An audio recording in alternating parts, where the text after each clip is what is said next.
Chapitre 139. La directrice des ressources humaines avait été suspendue avant midi. Les 3 plaintes qu'elle avait tenté d'étouffer étaient officiellement rouvertes et les employés concernés avaient enfin accès aux documents qu'on leur avait refusés. Yvon lut la nouvelle une seule fois. Le dossier précédent était fermé pour lui. Le téléphone vibra presque aussitôt. Cette fois, aucun montage général ni groupe de responsables ne défila à l'écran. Un seul dossier occupait la première page. Yvon ouvrit le fichier. L'homme travaillait comme représentant pour une entreprise de matériel médical.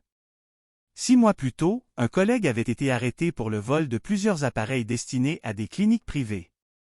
La preuve principale venait du témoignage du représentant. Il avait affirmé avoir vu son collègue charger les appareils dans une camionnette après les heures de travail. Il avait décrit les vêtements, l'heure, la porte utilisée et même la façon dont l'homme avait regardé autour de lui avant de partir. Le témoignage paraissait presque trop précis pour être faux. Le téléphone sonna, et Yvon répondit. La voix lui demanda ce qu'il fallait pour qu'un mensonge devienne plus fort qu'une vérité. Yvon répondit qu'il fallait surtout que les gens aient envie d'y croire. La voix ajouta qu'un seul détail pouvait parfois suffire. Une deuxième vidéo apparut. À l'heure où le représentant prétendait avoir vu le vol, son téléphone s'était connecté à un stationnement situé à plus de 20 km de l'entrepôt. Une caméra d'un commerce voisin le montrait entrer dans un restaurant quelques minutes plus tard. Il n'avait donc rien vu. Le collègue accusé avait passé 3 semaines en détention avant d'être libéré sous condition. Il avait perdu son emploi, son logement et une partie de sa réputation avant même que son procès commence. Yvon demanda pourquoi le représentant avait menti. La réponse se trouvait dans les relevés suivants.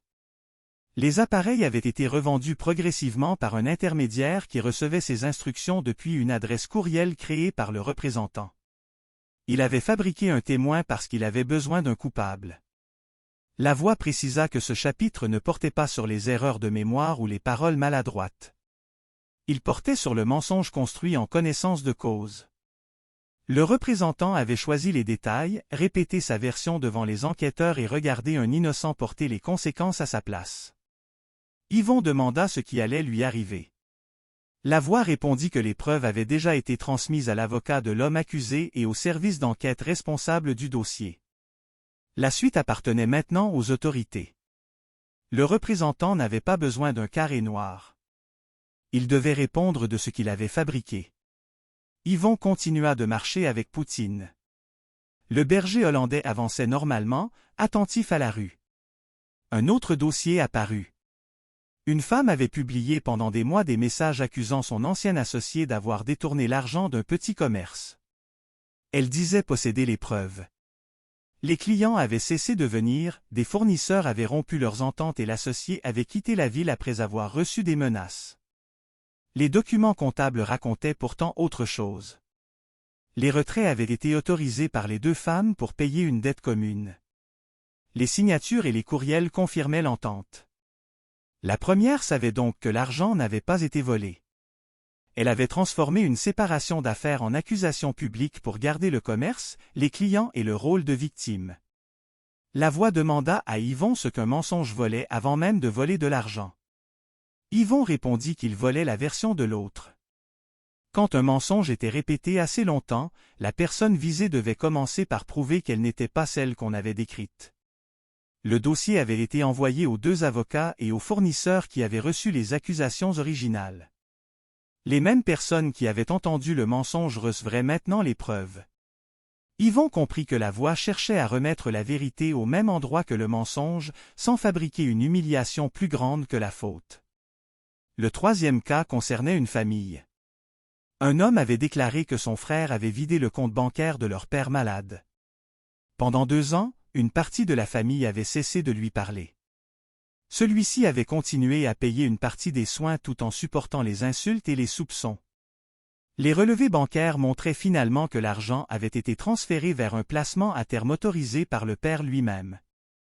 L'homme qui accusait son frère le savait. Un message conservé dans ses sauvegardes le prouvait. Il avait inventé le vol pour obtenir le contrôle des décisions familiales et empêcher son frère de participer à la succession. Yvon ralentit devant ce cas, qui ne concernait ni une institution ni une carrière, mais une famille détruite par une phrase répétée assez longtemps. La voix dit que c'était précisément le problème. On imaginait souvent le mensonge comme une faiblesse légère parce qu'il ne laissait aucune blessure visible. Mais une phrase pouvait déplacer une confiance, un héritage, un emploi, une liberté ou une réputation. Elle pouvait faire payer quelqu'un qui n'avait rien fait. Yvon lui demanda si toute vérité devait être dite. La voix répondit que non. Garder une confidence n'était pas mentir, refuser de répondre n'était pas inventer et protéger l'intimité de quelqu'un n'obligeait pas à fabriquer une fausse réalité. La limite commençait au moment où une personne créait volontairement un fait faux pour que quelqu'un d'autre agisse sur cette base. Yvon comprit enfin la différence avec le chapitre précédent. Détourner le regard consistait à laisser une faute continuer. Mentir consistait à construire une réalité qui n'existait pas, puis à laisser les autres prendre leurs décisions à l'intérieur. Le téléphone vibra une dernière fois. Un message apparut sur l'écran. La voix annonça clairement le commandement de ce chapitre. Tu ne mentiras pas. Yvon relut la phrase. Tout le monde l'avait déjà entendue, mais les dossiers montraient pourquoi elle existait. Le problème n'était pas seulement de prononcer quelque chose de faux. Le problème commençait quand le faux devenait un outil pour déplacer la faute, conserver un avantage ou faire tomber quelqu'un à sa place. Yvon demanda pourquoi seulement 3 cas avaient été choisis. La voix répondit qu'il suffisait pour rendre la règle claire. Un homme avait menti pour cacher son propre crime, une femme pour garder un commerce et un frère pour contrôler une famille. Les conséquences changeaient, mais le geste restait le même.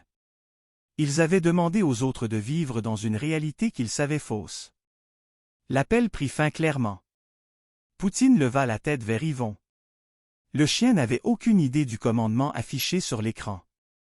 Il connaissait seulement les odeurs, les gestes, les intentions et cette manière directe qu'avaient les animaux de ne pas fabriquer une histoire pour rendre leur choix plus beau. Yvon rangea son téléphone. Le mensonge n'effaçait pas seulement la vérité. Il obligeait parfois un innocent à porter une vie qui n'était pas la sienne. Et cette fois, personne ne pourrait prétendre qu'il avait simplement regardé ailleurs.